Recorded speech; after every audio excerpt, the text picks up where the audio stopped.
Hey y'all, it's Ryan, and today I'm following up on one of my last videos, and I'll link it above, after a subscriber left a really important question. I had said that using class assignments could be a great way to get papers published early in grad school, and gave some examples of papers that I've published using this method in the past. So thanks to the subscriber who asked the great question of, well, okay, that's great, but how do you actually find these data sets and how do you use them to get publications? I have some of those answers for you today, but I also hope that we can help each other out, so comment below if you have any data sets or advice that I don't mention here.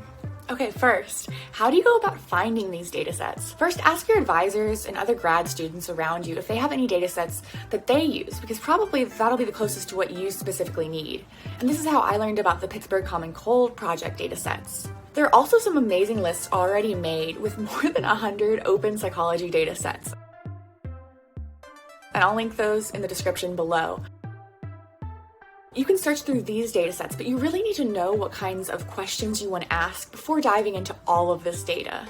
So if I were you, I would think about what kind of outcome variables you want to study. For me, it's usually immune markers. So once I find a data set that's big enough, I start looking at both the population they're studying. So for example, are they studying older or younger adults? And do they have any specific diseases in this population?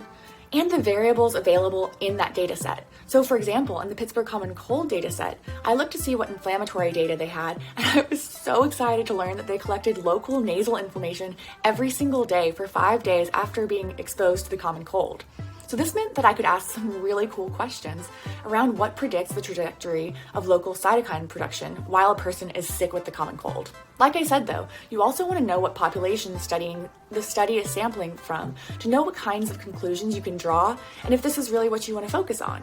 So I'll link some of my favorite longitudinal psychology datasets down below in the description. So y'all can have easy access to them as well as the 100+ open datasets that I'll share down below as well. So usually you'll need to fill out some kind of form to get access to this data. This is so that researchers have some sort of idea who's looking at their data and also helps them track future publications from that data. So then the question becomes, what do you do with the data set once you have it? In my view, the biggest benefits of these data sets are that they're real, which means very messy. So perfect for practicing dealing with missing data or combining variables. If you're early in grad school, you can pick one of these data sets and use it for multiple projects and classes so that you can practice cleaning the data, manipulating the data, and analyzing it for publication.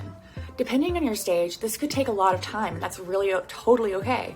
Remember that data cleaning and manipulation is such good practice, and we don't usually get it as part of our training. So trust me when I say it's worth the time and hassle to practice it during grad school when you have the resources at your disposal.